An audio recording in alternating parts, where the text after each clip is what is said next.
My name is Bill Reel. I'm a faithful member of the Church of Jesus Christ of Latter-day Saints. I've been a member for 20 plus years. Today, this program that I'm recording has likely been shared with you by somebody you love and care about who is struggling with their membership in the church.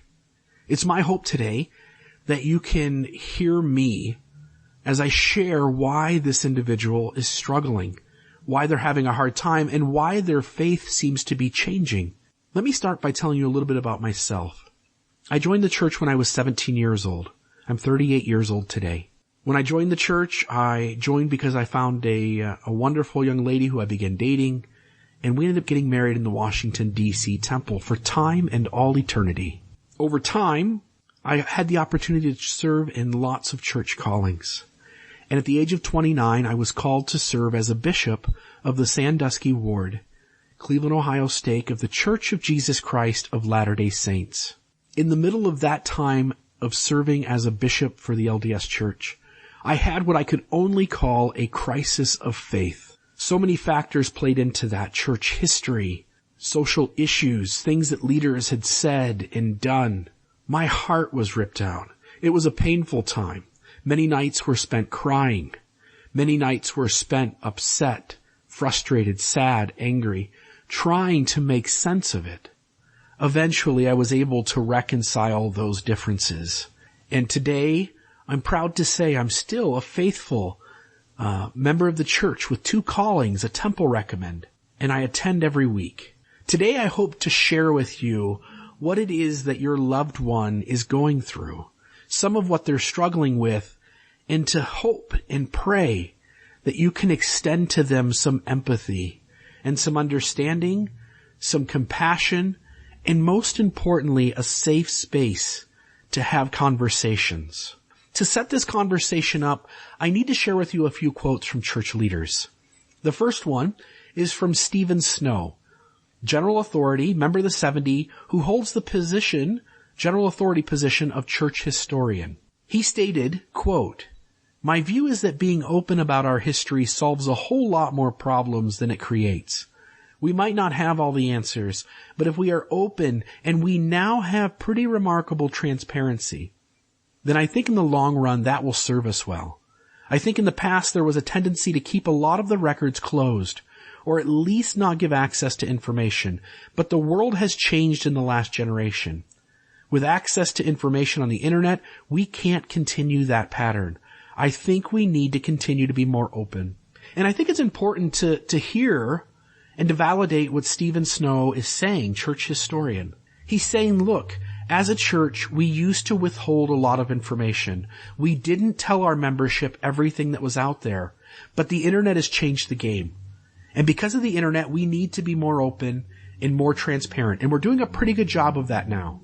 But we also could continue, and he thinks that they need to, continue to be more open. In other words, there's still information that's being withheld, that's not being shared openly. My hope today is that you can recognize that. And I say this from the most sincere depths of my soul, that I went to church for 20 years, served in leadership callings, went every week, and understood the church and its history very well.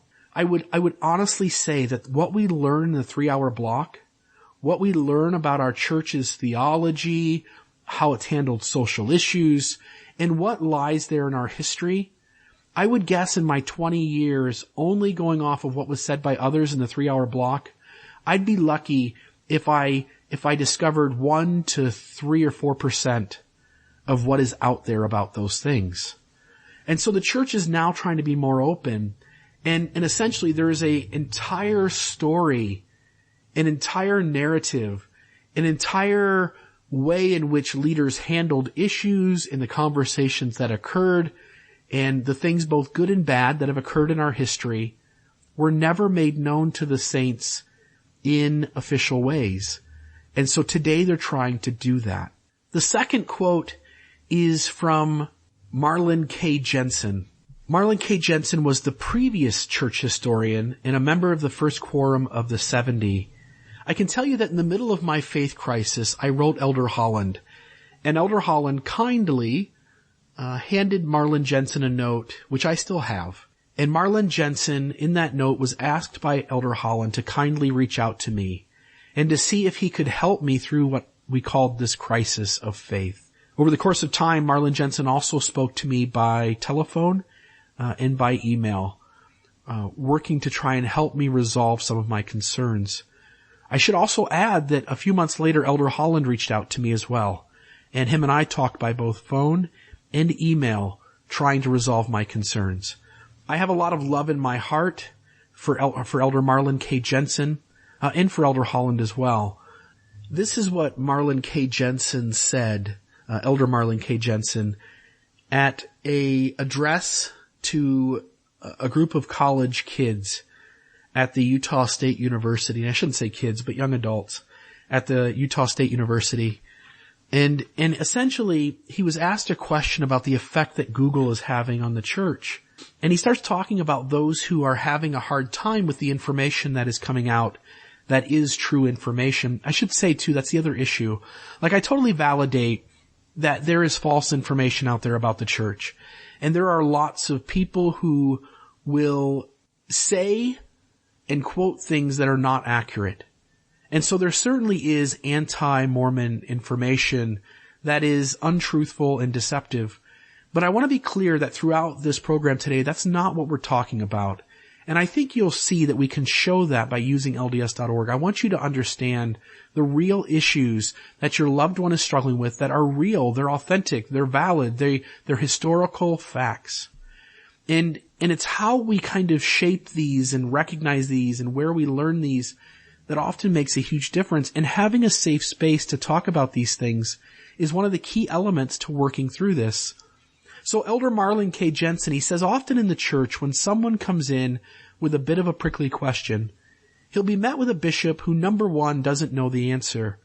Number two, he snaps and says, get in line, don't question the prophet, and get back to doing your home teaching. And this is not helpful in most cases. So we need to educate our leaders better, I think, to be sympathetic and empathetic, and to draw out these people where they are coming from and what's brought them to the point that they are at, what they have read, what they are thinking is, and try to understand them. Sometimes that alone is enough to help someone through a hard time. But beyond that, I think we really need to figure out a way to live a little bit with people who may never get completely settled. Now, again, I just want to take a moment and just re-emphasize what Elder Jensen here is saying. He's saying, look, number one, don't tell people to read more, pray more, get in line, check the boxes of the gospel. These people are trying to do that. He's saying the better thing we could do is just to sit with them, just to listen to them, give them a chance to share with us what we're struggling with and not be defensive, to try and not feel threatened. I get it. Like, our beliefs, they're important to us. They help us to form our identity. They make us who we are. And these beliefs, especially these beliefs around our faith, they're sacred to us. And we don't want anybody poking holes in our sacred things. Like, I get that. But what I'm suggesting is that Mormonism is truth. Joseph Smith once said that. And it means that wherever truth is, no matter how uncomfortable it makes us, like, we need to go and seek after it. And it's going to amend what we already think and believe. And sometimes we will have to make some changes in those sacred things we believe. Is there room for faith when this is all said and done? Absolutely. Absolutely there's room for faith. But what good does it do if we put a wall around our beliefs, our sacred things, to the point where if someone offers us truth, we're unwilling to hear and listen to them? So Elder Jensen is saying, look, let's sit. Let's listen. Let's try to understand them. Let's understand what it is they're struggling with and why they're struggling with it. He says sometimes that's enough. And I can validate that sometimes just somebody willing to listen and let you lay all this on the table is enough to have you keep going. He also says that we need to figure out a way to live a little bit with these folks. They may never get completely settled. Can we live with that? Can we be okay with that? And so I just want to emphasize that that's what Elder Marlin K. Jensen said. The next quote is from a member of the Quorum of the 12, M. Russell Ballard. M. Russell Ballard gave a talk titled The Opportunities and Responsibilities of CES Teachers in the 21st Century. And this was on February 26th of 2016. Elder Ballard said, quote, "Gone are the days when a student asked an honest question and a teacher responded, 'Don't worry about it.' Gone are the days when a student raised a sincere concern and a teacher bore his or her testimony as a response intended to avoid the issue." And unquote. I should just say too, again, just to stop and emphasize what Elder Ballard's saying, often when somebody comes with a tough question, we tell them, "Don't worry about it." And Elder Ballard is saying we can't do that anymore. Also, when people come with a sincere concern, we often bear testimony to them because we don't want to dive into these issues. We want to say, look, I've got faith. It's enough for me. Here's what I know, and I don't want to get into it. And Elder Ballard is saying we can't do that anymore. We can't just push people off and say, look, I know the church is true. I don't want to address your questions. I'm just going to bear testimony to you and tell you not to worry about it. He says gone are those days, that there has to be a new way of handling it. And then throughout this talk that he gives, he suggests a new way. And he suggests that we as members of the church stop for a moment, realize that there is lots of new information out there, and that we begin to look into, read, study, and understand this new information. And he even suggests that the CES teachers know these things on LDS.org like the back of their hand. Let me read that quote to you. Speaking of the essays found on LDS.org that we're going to talk about today, Elder Ballard says, quote, "It is important that you know the content in these essays like you know the back of your hand. If you have questions about them, then please ask someone who has studied them and understands them. In other words, seek learning, even by study and also by faith, as you master the content of these essays." He goes on to say you should also become familiar with the Joseph Smith Papers website and the church history section on LDS.org and other resources by faithful LDS scholars. He says the effort for gospel transparency and spiritual inoculation through a thoughtful study of doctrine and history, coupled with a burning testimony, is the best antidote we have to help students avoid and or deal with questions, doubt, or faith crises that they may face in this information age, unquote. And so Elder Ballard is saying we need to dive into this information. And so I hope today that we can go through some of these essays and we can talk about the information that's in them and validate what your loved one is discovering, and then hope that maybe, just perhaps, you can let down your guard just enough to provide a safe space for this person to talk to you, and maybe you can work with them in studying out these issues and helping them to discover answers. So with that, let's go into some of these. Today we're going to take a look at several narrative changes by using official sources from LDS.org, focusing mainly on the LDS.org gospel topic essays. What I mean by that is that our story is changing. As history comes to the surface in an internet age, the church is realizing that some of the pieces and parts that it has told its members are inaccurate, and it's beginning to make the shift to a more transparent and more accurate history. I know that you, and I know certainly we want to be accurate in the things we say. We don't want to say things that are untrue in church. We don't want to share ideas that don't hold up. And so today I hope you'll be open to me sharing with you some of these narrative changes. The first essay I want to talk about is titled The Book of Mormon Translation. Now, I know recently there's been some discussion of this, and so maybe in your own mind you're beginning to make a shift. But in my 20 years in the church, it was very clear to me that the church presented a narrative that Moroni, when showing Joseph Smith where the plates were buried in the Hill Cumorah in Palmyra, New York, that when this box is opened by Joseph to look inside and he sees the gold plates, he also sees in there other things. And one of those other things is what we call the Nephite interpreters, or the Urim and Thummim. And it was taught to me, and I'm guessing to you, that Joseph used the Urim and Thummim, or Nephite interpreters, to translate the Book of Mormon. And we get that in lots of manuals. We get that in quotes from witnesses to the translation. We get this even in a quote from Joseph Smith. And yet, as history has begun to surface and we've begun to really look at all of these statements and all of the historical data kind of sitting there all at once in context, we realize that the Nephite interpreters were only used, if at all, for only part of the 116 pages that were lost. And that at some point, Joseph decides to use another instrument. And that instrument is a seer stone, or what's called a peep stone. And this leads to other questions, which is, where does Joseph get this seer stone or peep stone?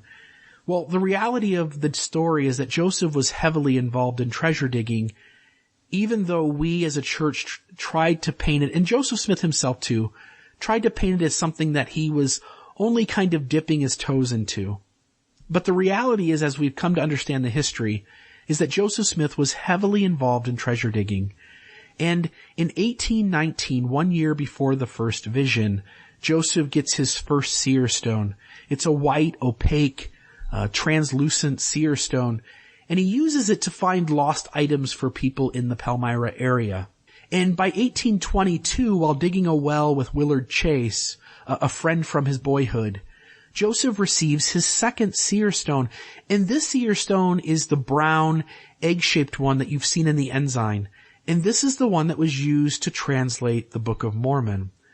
And so while we have lots of artwork and lots of stories in the church that talk about Joseph translating with the Nephite interpreters, which may have been attached to a breastplate, the reality is the 531 pages of the Book of Mormon that we have today was translated with a seer stone or peep stone that Joseph got in his practice of treasure digging long before Moroni allows him to take the plates out of the hill.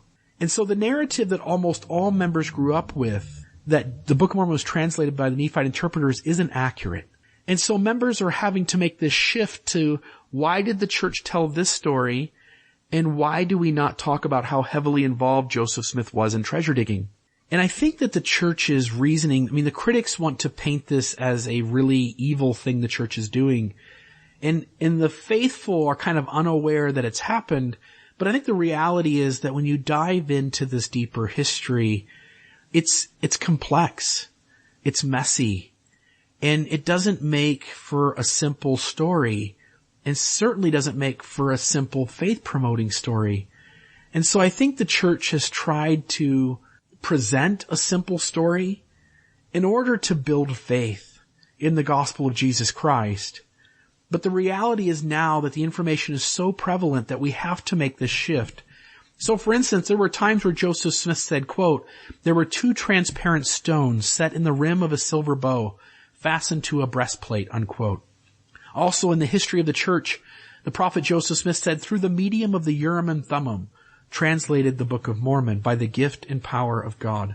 And members, because of the artwork, because of the quotes, because of the stories they were told in the concepts presented in the manual, walked away believing that the only tool used, and the tool used for the actual translation of the Book of Mormon, was the Nephite interpreters. But that's not accurate. The Nephite interpreters were almost assuredly not used for the translation of the 531 pages of the Book of Mormon text we have today. While church leaders are on record through our history saying that seer stones were evil, we now know it was the primary instrument of the translation of the Book of Mormon. And while all church artwork on the translation depicted certain ways in which that translation occurred, these were completely inaccurate. And so you're going to begin to see new artwork come out. I've already seen some of these pieces, and I expect in the next 10 to 15 years to see these become more prevalent. Even though at times it denied it, the church had the seer stone in the First Presidency vault the whole time. Now, I grant that some church leaders may not have known that it was there, but what we have to come to grips with is that some of them did. Some of them knew it was there, and they said that we don't have any seer stone, and yet in the recent Ensign, you saw the church acknowledge in 2016 that the church has the seer stone used to translate the Book of Mormon in its possession. When we begin asking questions like, where did Joseph Searstone come from? And did he have others? We're led into the history that shows that folk magic practiced by the Joseph Smith family, by his parents, by his siblings, and specifically Joseph Smith's treasure digging are extensive. And they run over the course of more than a decade. Much of this evidence can be interpreted with Joseph at times being somewhat deceptive. And we have to be careful. Like, again, this history is messy and it's complex. As you go into Google, if you were to type in Mormon Hill cave, for instance, into a Google search and then click on images, some of the images you'll see are this gigantic dug out cave. And we often think that when Joseph is treasure digging, what's happened is that people like Josiah Stowell have hired him to dig for them to try and find treasure, but that's not what's going on. What's going on is that Josiah Stowell thinks there's treasure in his area. He's heard of Joseph Smith's abilities to find lost things. He hires Joseph Smith to lead up the treasure dig. And so Joseph would take a stone, put it in his white hat, bury his face into the hat, excluding all light, and then tell Josiah Stowell and the men with shovels where that treasure was, and those men would then dig. As they got closer to the treasure, Joseph would say, as he's looking into the hat, that the treasure is slipping away further into the earth. And so these men would dig and dig. And you often would think in your head, like, he's just digging like a 4-foot hole, 10 foot down. But the reality is that they're digging into hills. And they're digging essentially giant caves. And this is a strenuous thing. This is the breadth of these digs, the expansiveness of these digs is huge. And so these aren't little projects. And Dan Vogel, a scholar of Mormonism, has ventured to say that there are at least 17 primary treasure digs in the Palmyra area by Joseph Smith and other treasure diggers, and that Joseph was heavily involved with many of these. And so my suggestion would be to go online, if this is something that interests you, to go online and read about Joseph Smith's treasure digging. And I'm going to put this episode, this program, on the web, and where it is, I will list tons of resources for each of these issues so that you can do your own reading and understanding of the data and the history. The reason your loved one is struggling is because they're asking themselves in their head, why did we give preference of the Nephite interpreter's mode of translation over the actual translation method of a peepstone in a hat? And that question compels us to dig into why we would have done that. And that question can be problematic. And so your loved one is having a struggle over not only this narrative change, but why this narrative change wasn't told correctly to begin with. Now again, these essays are found on LDS.org. The second essay we're going to talk about is the essay on the first vision accounts. Until recently, we've only emphasized the official 1838 account. You know the one. It's the one that you likely, if you went on a mission, memorized, right? Where Joseph starts off saying, during this time of great excitement, my mind is called up to serious reflection and great uneasiness. And though my feelings were deep and often poignant, still I kept myself aloof from the various parties. In process of time, my mind became somewhat partial to the Methodist sect, and I felt some desire to be united with them. But so great was the confusion and strife among the different denominations that it was impossible for a person as young as I, and so unacquainted with men and things, to come to any certain conclusion who was right and who was wrong.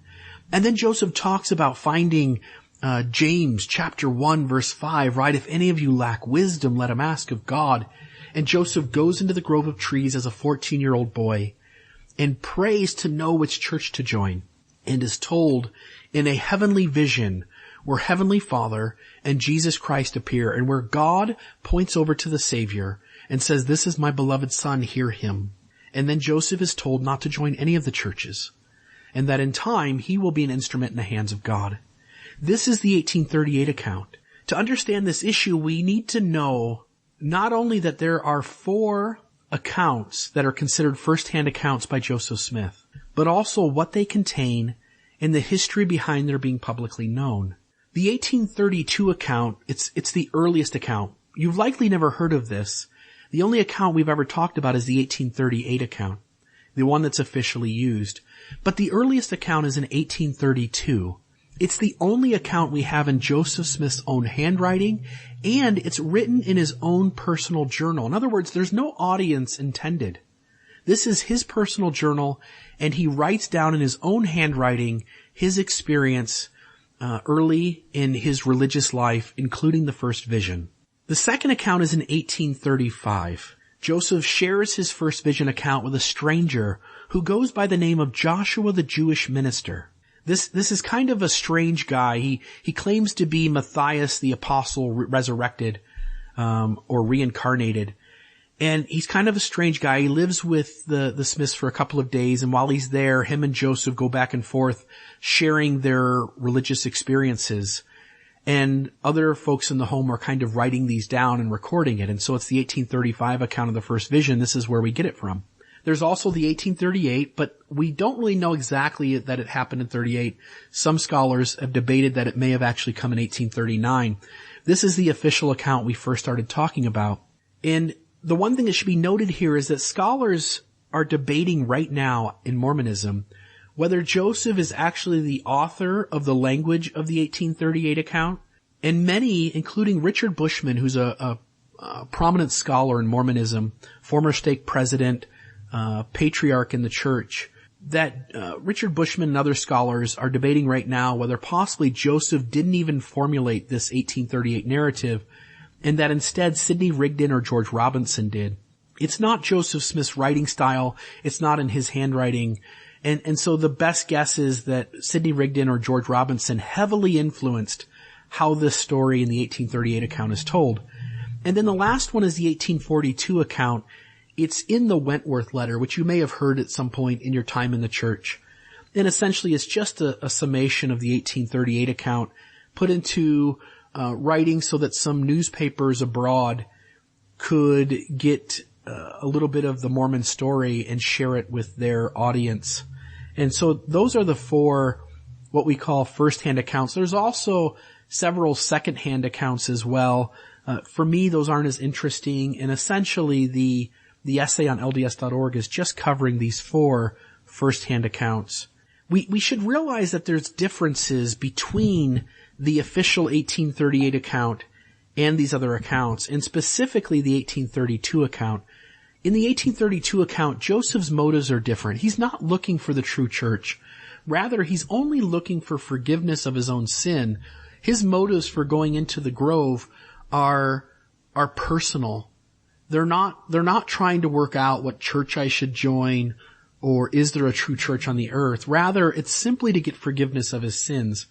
There's no mention of pondering which church is true. His experience is different too. He doesn't mention that Heavenly Father and Jesus both appear. He says, "The Lord opened the heavens and I saw the Lord." And it appears that he's indicating that he only had an experience with one member of the Godhead. And so some have had their eyebrows raised as they realize some of these differences. There's nothing in the 1832 account about religious excitement in the area.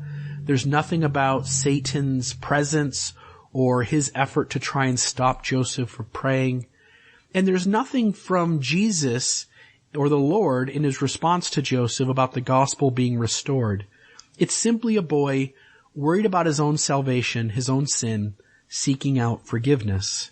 There's three issues that your loved one is running into as they're beginning to see that there are these four first-hand accounts. They're all slightly different, and trying to reconcile that with the story of the 1838 account that they were told. Number one is that we intentionally hid the 1832 account until rumor got out in 1965. Here's what happened. Joseph Fielding Smith, future prophet of the church, in 1921, he is I think he's a general authority, and he's called as church historian. He's called to hold the same office that Stephen R. Snow that we quoted earlier holds today. Joseph Fielding Smith, called as church historian in 1921, shortly thereafter, maybe a few years later, discovers Joseph Smith's personal journal in the church historian vault or area.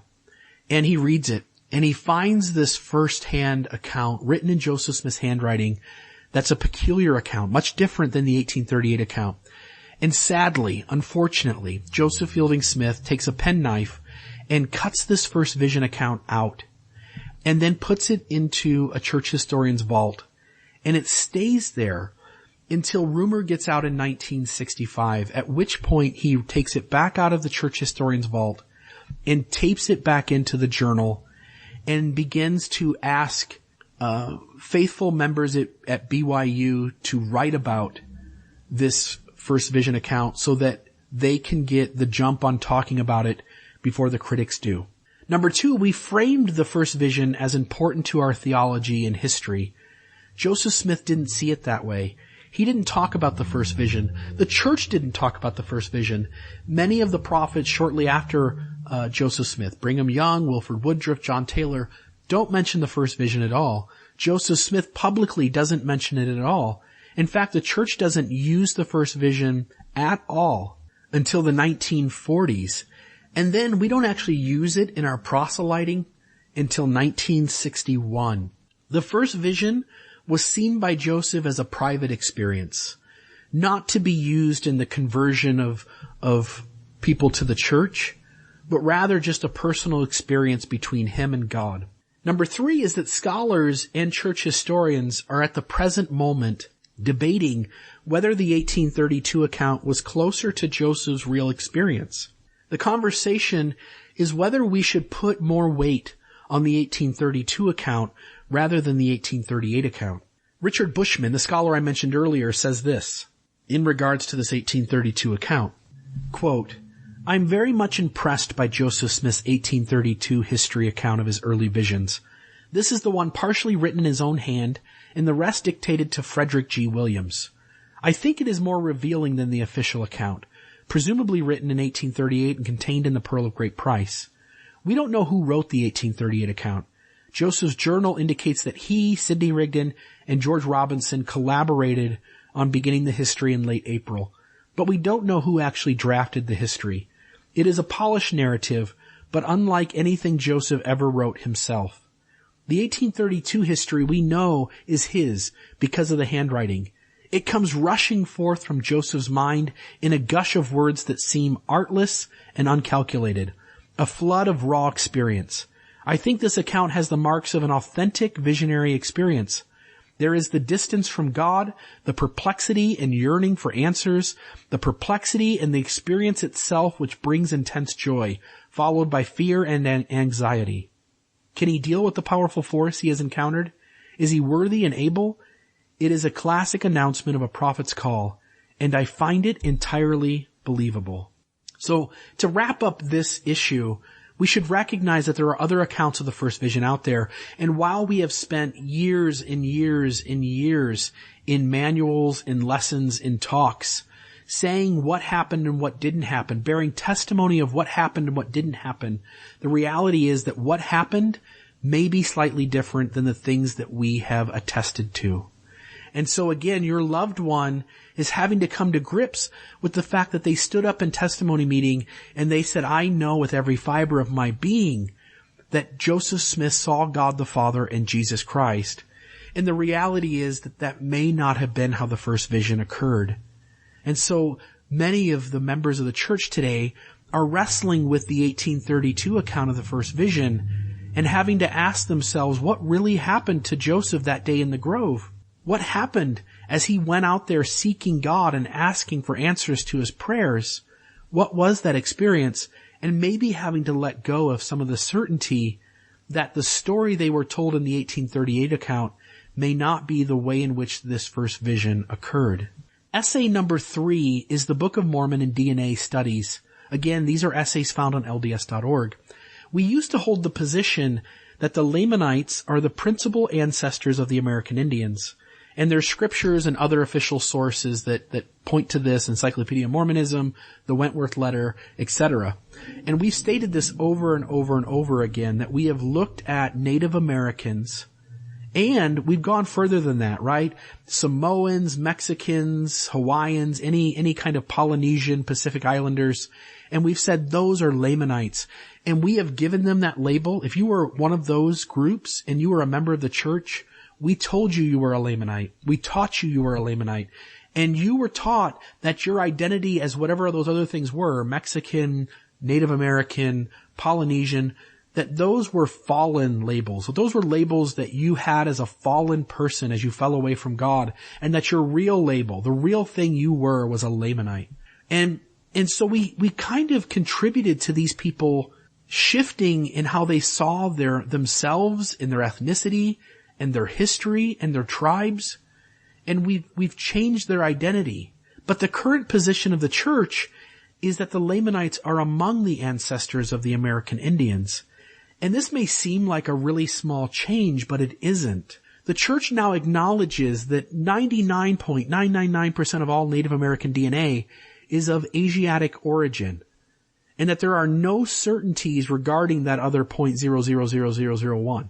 We have relinquished our ability to hold certainty and to point to someone and say there's a Lamanite. So whereas before we told Native Americans, Mexicans, Samoans, Hawaiians, and any other person with tan skin that they were a Lamanite, today we can no longer with certainty say such. In other words, if we stood before us a line of Samoans, Mexicans, Polynesians, Hawaiians, Pacific Islanders, and Native Americans, and we asked a leader in the church among the top 15 to point to these people standing before them and point out the ones that are Lamanites and the ones that are not, we can no longer do so.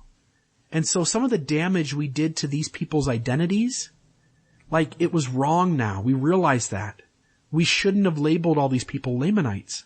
Not only did we do some damage to their identity, but there's a theological conundrum now too, which is that the Book of Mormon is written. Its mission, it's one of its primary missions, is that it is written to the Lamanites to help bring them back. And the struggle now is that we no longer can locate or with any level of certainty know who is a Lamanite and who isn't. And because we've lost that ability to know who is a Lamanite and who isn't, we have to kind of reconcile who the Book of Mormon was written to and why it was written to them when we can no longer locate who they are and where they are. This becomes problematic. Essay number 4, found on LDS.org, is the Race and Priesthood essay. In the past, 15 prophets, seers, and revelators, generation after generation, taught officially and unofficially that people with dark skin were less valiant in the premortal life, that interracial marriage was sin, and that these folks had a curse placed upon them, and their skin color was the sign of that curse, and that these teachings were from God and were His doctrine. Today, though, the church has shifted. We used to teach those things, that people who were of African descent or had dark skin were cursed and less valiant in the premortal life, that they had a curse of Cain, that interracial marriage was sin, and that they had done something to offend God in the premortal life, that they were given this skin color as a sign of the curse that they hold. But today, the church says, quote, in this essay, quote, today, the church disavows the theories advanced in the past, that black skin is a sign of divine disfavor or curse, or that it reflects unrighteous actions in a premortal life, that mixed race marriages are a sin, or that blacks or people of any other race or ethnicity are inferior in any way to anyone else. Church leaders today unequivocally condemn all racism, past and present, in any form. So to recognize like this shift, and it's happened in lots of places, in the heading for the 1978 Revelation on Priesthood online, don't go into your old scriptures, but in new sets of scriptures that if you were to order today, or if you go online to LDS.org and look at it, I think it's Official Declaration number 2, which came in 1978, you'll see that the heading is different from your old scriptures, and it essentially says that we have no idea now where the priesthood ban came from. And that's a huge step from what prophets, seers, and revelators testified to generation after generation. So here's the implications. The church has never said sorry for the hurt that it caused through its racism. Sure, it's disavowed it now, but it's never apologized for the hurt that it caused over the course of a century or more. The church has altered scriptures and headings to imply that skin color never was a curse, and that when scriptures mentioned dark skin, it was a figurative statement of unrighteousness. White and delightsome, for instance, was changed in 1981 to pure and delightsome. Lamanites and Nephites could not be distinguished by skin color based on present theology, where the words dark skin refer not to actual skin color, but are figurative of unrighteousness. Leaders, even united, all 15, prophets, seers, and revelators, generation after generation, can be 100% wrong about very serious issues that damage others, even when they are sure it is from God. And lastly, that Jesus strangely can sit back while his leaders cause great harm with false doctrine being taught throughout his church. Can the church be led astray, even if only for a while, would be the question that your loved one is struggling with and asking themselves. This is a complicated issue, and it forces us to kind of come to grips with the fact that prophets, seers, and revelators united, all 15 men, generation after generation, can get very serious things wrong that deeply hurt and harm and marginalize others. Essay number 5, the translation and historicity of the Book of Abraham.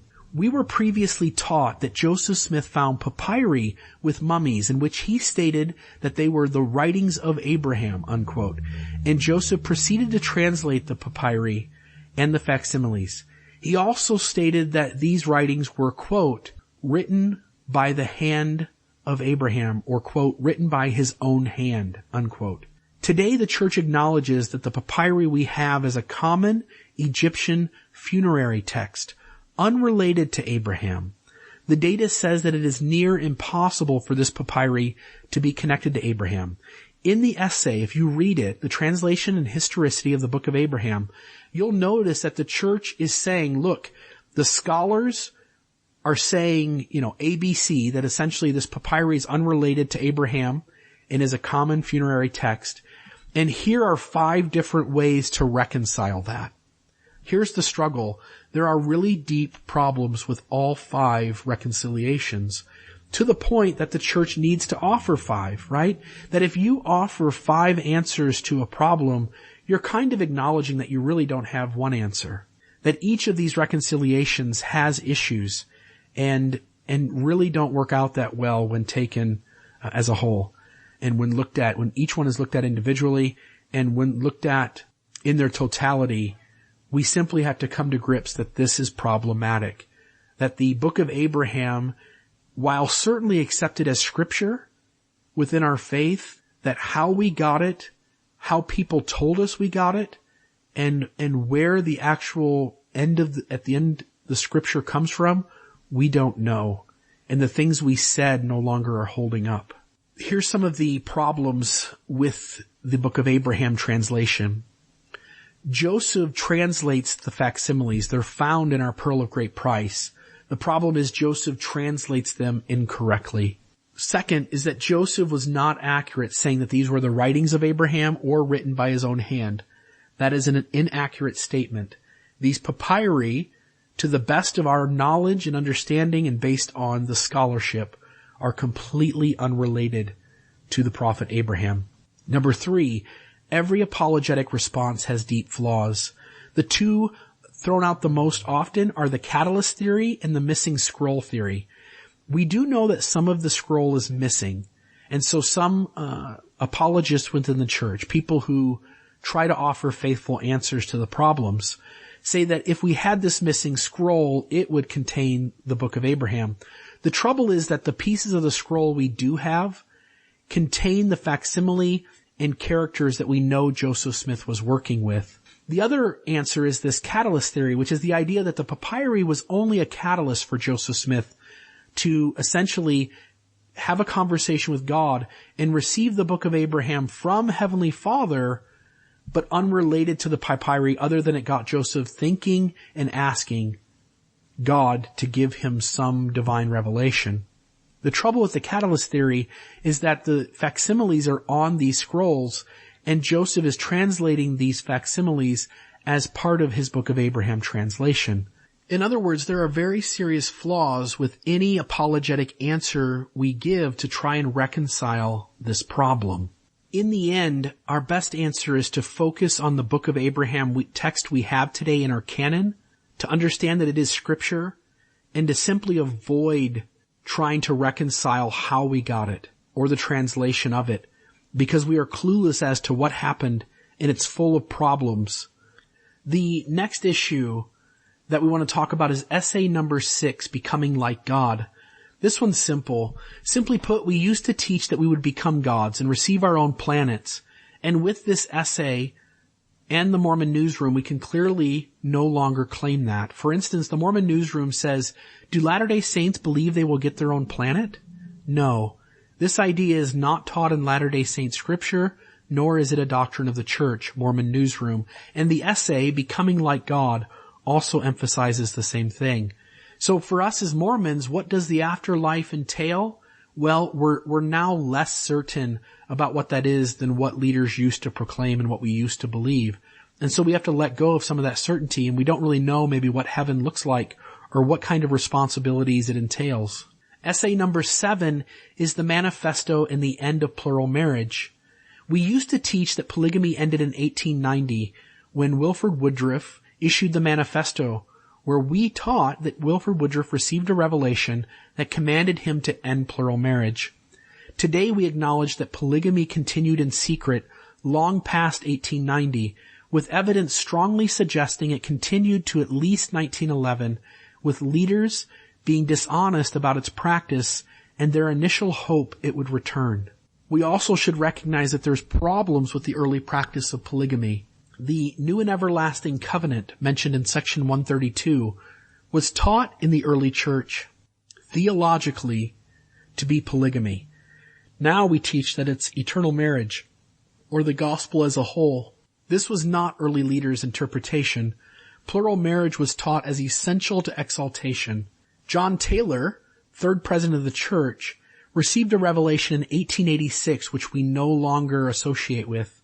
In that revelation, Jesus Christ speaks to John Taylor in the first person. It starts off saying, John, my son. In this revelation, John Taylor is told by the Lord Jesus Christ that the new and everlasting covenant is polygamy and that it is to never be done away with. Of course, 4 years later, Wilford Woodruff initiates the ending of plural marriage, though again, it didn't actually end until around 1911. The church's honesty is on the line here slightly in terms of the narrative it told the public and the narrative it told its members.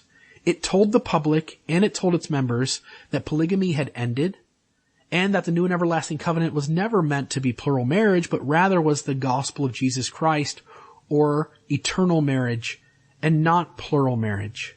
When we go back into the history, we realize it's a different story. And when we look at the fact that we've totally dismissed John Taylor's 1886 revelation, that calls into question lots of things that your loved one is struggling with. This also adds to the confusion when we dive deeper into polygamy with essay number 8, titled Plural Marriage in Kirtland and Nauvoo. This essay informs us of the following: that Joseph was sealed to women as young as 14. That Joseph was sealed to women who were already married to other men. That Joseph was sealed to women who were sisters or mother and daughter without the other one knowing that he had been sealed to both of them. And the fact that many of these relationships were sexual. And to top it off, that Emma was not aware of many of these sealings, and that Joseph had initiated these sexual relationships outside of the knowledge of Emma, and at times without her consent. Here's some of the problems we encounter when we study the early history of Joseph Smith's polygamy. Joseph seems to get involved with young girls who work in his home as maids. Several of the young girls that Joseph has himself sealed to worked in his home as a maid. Secondly, that he seals himself to sisters and mothers and daughters unbeknownst to each other. On one occasion, he seals himself to 2 sisters, does not get Emma's permission, does not tell her he's doing it, and then a short time later, he has a second sealing with these same girls simply so that Emma can think that it happened with her approval later on. Other problems is that, again, Joseph is sealed to multiple underage girls, one as young as 14, another at 15. And it should be noted that both Emma Smith and Oliver Cowdery both believed his first relationship outside of Emma was an affair. It was with a young lady named Fanny Elger, who was working as a maid in the Joseph Smith home. This relationship that Joseph had with her happened before the sealing keys to perform eternal marriages was given to Joseph. So scholars are wrestling with how could Joseph Smith begin doing eternal marriages before the keys of eternal marriage and the command to do it comes. And so people have begun to try and figure out ways to reconcile that. But again, for your loved one, this is problematic. It also should be noted that something happened between Joseph and Fanny Elger in a barn. It could have been a sealing, but Emma and Oliver Cowdery both, again, believed that this relationship was an affair. Oliver Cowdery called it something like a filthy, nasty scrape. And Emma was deeply upset for days on end over whatever it was that occurred behind those barn doors. The last issue is number 9. This is an essay number 9, Joseph Smith's teachings about priesthood, temple, and women. This essay clearly explains that women of the church were given by Joseph Smith a key to the priesthood. They were authorized to give anointed blessings, and the church was admonished to not get in the way of their carrying this out. In other words, women were permitted by Joseph and given a key of the priesthood to perform blessings and to carry out their responsibilities within the Relief Society. And when I say give blessings, I mean using oil, anointing the body, laying on hands, and performing a blessing that was deeply similar to the use of priesthood. And at some point, the church did away with this. The church stopped the sisters from performing blessings, stopped the sisters from participating in anything that resembled priesthood. And what your loved one is likely asking themselves is that, where did this revelation come from to end it? Like, we have Joseph instructing the sisters that God wants them to do it and that none of us should get in the way of them performing these rituals. And yet we've stopped it, and we seem to have stopped it without a revelation to have ceased this practice. And so while women may not have offices, women do have priesthood, and we need to change the way we speak of priesthood in regards to it being a male thing. Elder Oaks gave a talk in General Conference a few years back where he talked about the women of the church having priesthood power and priesthood authority. So in the end, the only solution a leader offers to someone who has completely lost trust and deconstructed Mormonism is to do what Elder Ballard said not to, which is to impose testimony of spiritual experiences that leader has had, or perhaps that they are calling on the person who's struggling, who's lost faith that they've had. But this too is problematic for your loved one. And for them feels like a weak position. There are several videos out there on YouTube where you can watch people of various faiths and the spiritual experiences that they have. That people, whether they're members of the FLDS fundamentalist breakoff groups of our church that practice polygamy still, whether you're talking about different fringe groups like the Jim Jones group that took Kool-Aid and killed themselves, or Heaven's Gate which killed themselves, whether you're talking about Scientology, whether you're talking about Jehovah's Witnesses, Seventh-day Adventists, and tons of other religions out there, that the reality is that the members of those religions have spiritual experiences and can attest to the truth of their faith, of their church, of their religious experience in the same way that we as Latter-day Saints do. And so to call on someone to say, like, I have a testimony, I know this church is true, isn't really a problem solver for the one who's struggling. So we need to set our testimony aside. Again, not let it go, but set it off to the side. It's not going to be a way of convincing our loved one to come back or to regain faith. That instead, we have to deal with these issues head on, and we have to come up with answers to them. In summary, this happens to the most faithful members of the church. These aren't people who were half in. These are people who were all in. Second, there's a severe loss of trust and feelings of betrayal here. Another is that there are thousands of other issues right behind the ones we have talked about today, issues that we have not even touched on here. Another one is, and Stephen R. Snow again, he says this, that leaders are still not being completely transparent, that there still is things that we need to be better on sharing information on, and that leaders still won't attempt to answer these tough questions. You will not find the top 15 men addressing these issues. They don't have good answers to the problems that we've presented. The only thing that could be said is we don't know, and they're not even saying that. Once the entire story comes apart, once the theology is discovered to have these issues throughout, and one's community refuses to engage correcting the narrative openly, your loved one is left with their choice to slowly or abruptly disengage from their faith. This is sad. There are solutions, though. These are the solutions to your loved one. Validate that our history is a mess and that there are real problems and that these problems are damaging to faith. Don't try to solve their crisis with asking them to pray or to read scriptures more. And don't ask them to reflect on their spiritual experiences. Don't attribute their loss of faith to sin. In other words, don't brush off their problem of it being caused by something they did or did not do. Validate that the church caused this, and now it's up to all of us to fix it. Another one is that we should never tell people to not study and read source material with the threat that it's going to be evil anti-Mormon, regardless of whether it's official or not. In other words, do not impose that only church publications can be trusted. The reality is the church admittedly has held back lots of information, and much of the stuff your loved one is reading online is not anti-Mormon false stuff. Instead, it is true facts and data. We can debate the conclusions, we can conversate about the conclusions, but we should never turn someone off to reading and studying. The fact is that much of what your loved one is reading is just that, facts. Another one is to create and nourish an environment where truth is valued over the comfortable stories we tell ourselves. We should assign these issues as sacrament talks, encourage teachers to introduce them in lessons, public and private conversations that value tough questions, and honest, vulnerable conversations. We should be selecting teachers who can best implement this info and who can answer questions on these issues, or at the very least comfortably say, I don't know.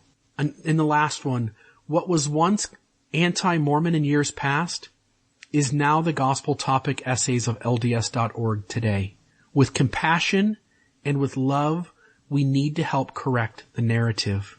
May I finish with a quote from Richard Bushman, who we spoke about earlier. He says, I think that for the church to remain strong, it has to reconstruct its narrative. The dominant narrative is not true. It can't be sustained. The church has to absorb all this new information or it will be on very shaky ground. And that's what it's trying to do. And it will be a strain for a lot of people, older people especially. But I think it has to change.